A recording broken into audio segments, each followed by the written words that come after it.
Agradecemos que continúen con nosotros aquí en Café y Noticias y pues para que nos explique qué es lo que está sucediendo en la Universidad Autónoma Metropolitana, nos acompaña en esta ocasión el rector, el doctor José Antonio de los Reyes Heredia, a quien le damos la bienvenida a este espacio. Muchas gracias por la invitación, muchas gracias por estar acá con su auditorio y con ustedes mismos. Muchas gracias, doctor. Pues bueno, hemos sido testigos de estas protestas que se han dado en la UAM, una de las universidades más importantes de todo el país, que también se han visto más alimentadas luego de la respuesta de la propia universidad a esta denuncia que se hizo por violación de parte de un estudiante de la UAM. Cuéntenos, después de una semana que inicia la toma también de los planteles, ¿cuál es la situación actual que hay con las colectivas que están pues protagonizando toda esta batalla? Pues primeramente decirles que la UAM no parte de cero en estos temas. Nosotros tenemos desde hace varios meses, años ya, 2 años, las políticas transversales para erradicar la violencia por razones de género. Y en ese sentido hemos ido avanzando. De hecho, nuestro propio reglamento orgánico ya modifica las condiciones, por ejemplo, para las cuales se puede elegir a un jefe o jefa de departamento, rector, rectora, cualquier cargo, en donde hemos manejado transversalmente estas políticas para incorporar la perspectiva de género. Lo hemos hecho ya de entrada en el reglamento del alumnado y ahora la situación que hemos vivido se refiere a un detonante de alguna forma que se genera por un caso que ocurrió fuera de las instalaciones de la universidad, pero que sí atañe a una alumna y a un alumno, y que esta situación que generó una posible falta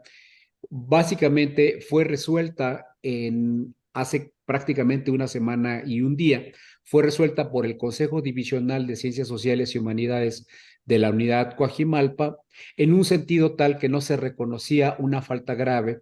que constituye, por ejemplo, las agresiones o la violencia sexual ejercida dentro por una u otro personajes, o me refiero a participantes de la universidad. Entonces, de alguna manera, este evento que después ocasiona solidaridad en las otras unidades ha sido analizado por las propias autoridades de la unidad Coajimalpa a la luz de nuestra propia legislación, y a partir de ahí ha habido todo un trabajo en la unidad con la Oficina de la Abogacía General, con la unidad de género de la unidad Coajimalpa y también con el propio Consejo Divisional de Ciencias Sociales y Humanidades. Y a partir de este lunes se instaló una nueva representación del Consejo Divisional de Ciencias Sociales y Humanidades, en el seno del cual, de acuerdo con nuestra legislación, tenemos la Comisión de Faltas. Esta Comisión de Faltas, integrada nuevamente a partir de este cambio que se debía dar por reglamento, retoman el caso con las salvedades que la Oficina de la Abogacía General acaba de darles desde que se tuvo el conflicto. Y creo que a partir de allí, el día de ayer, el Consejo Divisional sesionó, analizó el caso, discutió y aprobó unánimemente que existía una falta y que existe una falta por parte de la persona acusada, y esa falta grave, de acuerdo con nuestro reglamento del alumnado, amerita una sanción, y la sanción que ameritó en este caso fue la expulsión de la universidad. Creo que con ello estamos resolviendo un punto elemental y común a las peticiones que se establecieron en las 5 unidades, y creo que con ello hemos avanzado también en el reconocimiento por parte de las autoridades de las 5 unidades y de un servidor como rector general de la institución, en el cual hemos abordado temas, primero, como que son muy relevantes y que están ya también contenidos en los pliegos: la no represalia a las participantes y los participantes en este movimiento, a brindar las condiciones para salvaguardar la integridad de las personas en la medida que se establece un diálogo, porque están en nuestras instalaciones. Es importante la integridad de ellas y de ellos al interior de nuestros campus. Y por otro lado, también reconocer primeramente la legitimidad del movimiento. Como ya les decía, hemos avanzado en estas políticas transversales para erradicar la violencia por razones de género, pero reconocemos que hay pendientes para perfeccionar nuestras propias reglamentaciones, también para ayudar en la orientación de las personas, que si bien tenemos 5 unidades de género y una Defensoría de los Derechos Universitarios, tenemos áreas de oportunidad para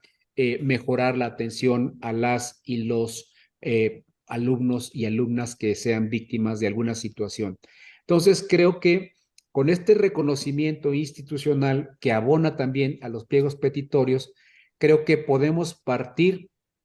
por los diálogos en cada uno de los campus y entonces sí avanzar, porque creo que sería fundamental abrir las instalaciones reconociendo el derecho de todas y todos a continuar con su educación, pero en el ámbito, primero, de lo que es competencia de la universidad y que está dentro del ámbito de la institución, y segundo, también considerando que esa legitimidad de las protestas trae consigo una serie de peticiones que la institución está analizando. Entonces, esperamos que el día de hoy y mañana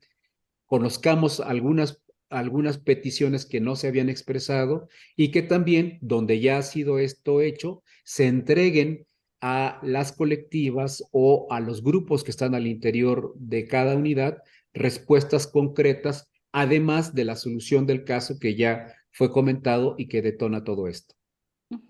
Parte de lo que ahorita nos comenta es una resolución que se vuelve a dar porque ya se había dado una el pasado 8 de marzo, justamente el Día Internacional de la Mujer, y por lo que se detona parte de lo que vienen en este cierre de unidades de la Universidad Autónoma Metropolitana. En ese sentido, ¿cómo se actuó también por parte de este consejo al momento de no ejercer desde un principio esta expulsión del alumno que se vio involucrado, y porque lo que demandaba parte de la alumna que fue agredida fue que justamente estaban compartiendo salón de clases y que eso no les había importado a las autoridades educativas? Entonces, si partimos de ese punto, ¿por qué se da hasta después esta expulsión y anteriormente para evitar obviamente esta parte del cierre de las unidades, rector?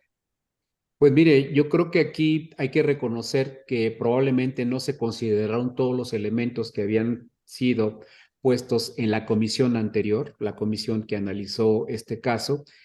Y por otro lado, sí decirles que en el protocolo de la unidad Coajimalpa las medidas de protección a la víctima se activaron, por así decirlo. De hecho, se hacen en todos los casos. También hubo un acompañamiento inmediato. De hecho, tenemos noticias que también hay un proceso que corre en el exterior en términos de lo que señala la vía jurídica en la ciudad y en el país. Entonces, creo que en ese sentido la universidad sí se ha ocupado de esta persona, me refiero de la víctima de esta situación, como lo ha hecho en todas las unidades, y creo que esto debe mejorarse. Entiendo que hay todavía pendientes y esta decisión que se tomó justamente tiene que enmarcarse en nuestra reglamentación. Yo creo que tampoco podemos tomar una decisión que no pase por los cauces institucionales. Por eso es que primero se instala la nueva representación el lunes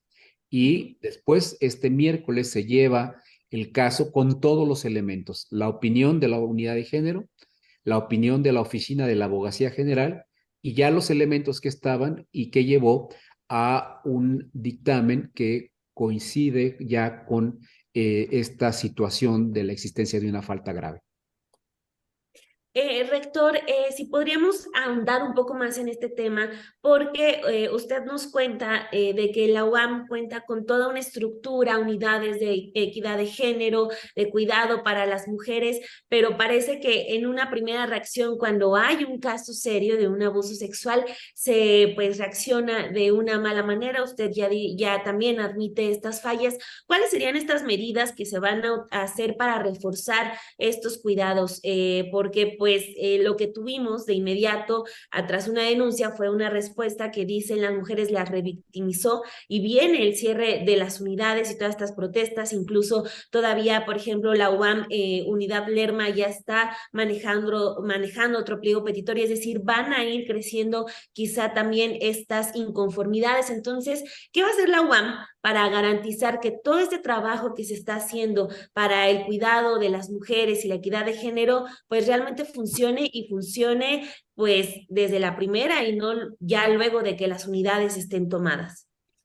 Mire, creo que primero decir que la universidad, por ejemplo, en el 2022, tuvimos procedimientos por violencia de género en los consejos divisionales, y ya en las unidades, en las unidades que tenemos, tuvimos procedimientos de falta para 28 alumnos, de los cuales 8 fueron expulsiones, 4 en la unidad Coajimalpa y 4 en la unidad Xochimilco. También tuvimos 10 suspensiones de 1 a 3 trimestres, 2 por cierto en la unidad Coajimalpa, 2 en Iztapalapa, 1 en Lerma y 4 en la unidad Xochimilco, 4 amonestaciones, 2 en la unidad Coajimalpa y 2 en la unidad Iztapalapa. También en términos de los profesores o profesoras, trabajadoras y trabajadores, tuvimos de 25 casos de trabajadores y de una trabajadora, 6 rescisiones de la relación laboral, 10 suspensiones de la relación laboral también, y 6 conminatorias a conducirse con respeto. Lo cual quiere decir que sí tenemos una experiencia, y que justamente en ese sentido las unidades de género orientan a las personas, se dan las medidas de protección y evitar la revictimización. Creo que esos son puntos importantes que también se recogen en el reglamento del alumnado. ¿Y qué es lo que queremos entonces decir? Pues justamente es una invitación a que trabajemos todas y todas, por eso el diálogo con las colectivas, para que se eviten errores que a veces son inevitables, pero desafortunadamente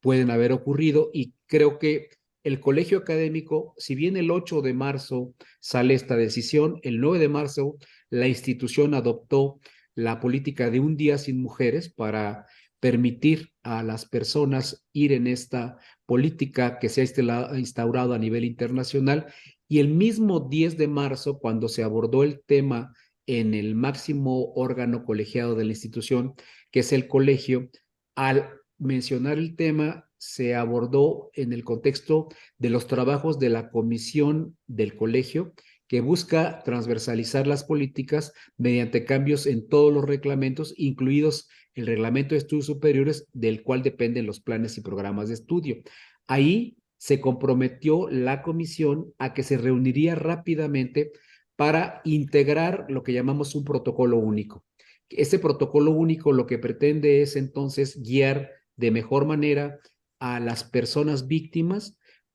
reforzar la organización que permita una comunicación transparente y siempre respetuosa de la no revictimización y otros fenómenos. Y justamente eso se cumplió el martes. Esa comisión se reunió el martes. La Defensoría de los Derechos Universitarios hizo la propuesta de integración ya de un protocolo único. Es un trabajo que está en curso, y básicamente lo que estamos pretendiendo es aquí que esta comisión lleve el producto de su trabajo al colegio. Eso nos permitirá revisar el papel que tienen las oficinas que se dedican a apoyar esto en las unidades de género, y la misma Defensoría de los Derechos Universitarios. La Oficina de los Derechos Universitarios, a través de la defensora, emiten medidas cautelares. También los secretarios de unidad están facultados para emitir esas medidas para evitar el contacto entre el alumno o alumna, o también entre trabajadoras o trabajadores, profesoras y profesores, para la protección. Y creo que también se da inclusive un acompañamiento cuando ocurren denuncias en el ámbito penal en la Ciudad de México, con un acompañamiento que llega hasta lo que la misma ley señala, pero creo que también ahí hay apoyo psicológico de por medio, independientemente de que la propia Fiscalía Especializada tiene sus propios mecanismos y procedimientos. Ujú. Ya que nos comenta como todo este contexto en el que están y hacia dónde se van a dirigir, es decir, estos días, hoy jueves, 16 de marzo y mañana viernes, a lo mejor van a tener estas reuniones con las colectivas y con las mujeres que están haciendo estos pliegos petitorios para llegar a un acuerdo y levantar esta huelga que tienen en la Universidad Autónoma Metropolitana. Pero quizás una de las demandas que también tengan tiene que ver con esta destitución que pueda haber por parte de los funcionarios de la universidad, por parte de los integrantes de este colectivo, que dieron este primer resolutivo en donde no tenía ninguna sanción hacia el agresor. ¿Ustedes prevén algo así que están viendo para tener algún castigo quizás para los integrantes de este primer equipo que trabajó la demanda de un abuso de presunta violación de una alumna de la Universidad Autónoma Metropolitana de Coajimalpa? Como tal, el término castigo no es lo que prevé nuestra legislación. Yo diría que estamos hablando de sanciones. Estas sanciones tienen que analizarse y respetar, evidentemente, los derechos de todas las personas involucradas. Aquí yo no podría adelantar si se va a destituir a alguien mañana, porque requiere de un análisis que acompañamos con la Oficina de la Abogacía General. Como ya les decía, acabamos de cambiar nuestro reglamento orgánico que involucra también las causas para la destitución y en donde menciona también los aspectos que tienen que ver con la omisión o con la comisión de alguna situación desfavorable en términos de violencia sexual, por ejemplo. Ya lo contempla nuestro reglamento orgánico y necesitaríamos hacerlo en el caso de autoridades, eso es muy claro. Pero por otro lado, en el caso de los integrantes de la comisión, pues allí sí es más delicado porque estamos hablando de estudiantes, estamos hablando de profesores, y creo que en la medida que se corrige el hecho con una nueva representación, creo que ahí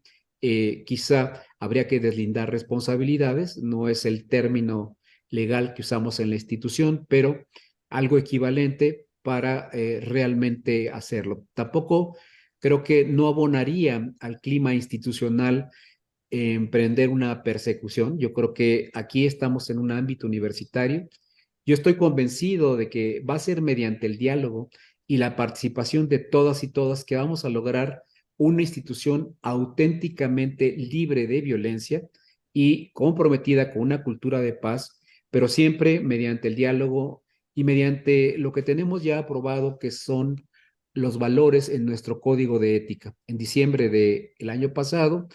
y de alguna forma estamos instrumentando un mecanismo más certero que permita acompañar a la comunidad universitaria en el encuentro de estos valores que son fundamentales. Si nosotros tenemos una mirada hacia el exterior, vemos que en todo el país, pero en todo el mundo, el fenómeno de la violencia se ha agudizado por diferentes causas. Y en este caso estamos hablando de las causas que tienen que ver con la violencia por razones de género, y creo que ese es el compromiso que hemos hecho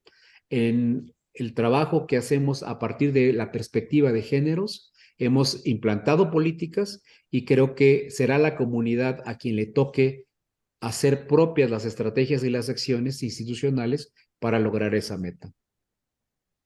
Doctor José Antonio de los Reyes Heredia, muchísimas gracias por haber estado en Café y Noticias y bueno, acá seguiremos dándole seguimiento a lo que ocurra en la Universidad Autónoma Metropolitana. Muchísimas gracias. Perla y Dani, muchísimas gracias por el tiempo concedido y esperemos que estemos pronto en las aulas en este diálogo permanente, pero también reconociendo el derecho a la educación de nuestras y nuestros alumnos. Muchísimas gracias y pues continuamos.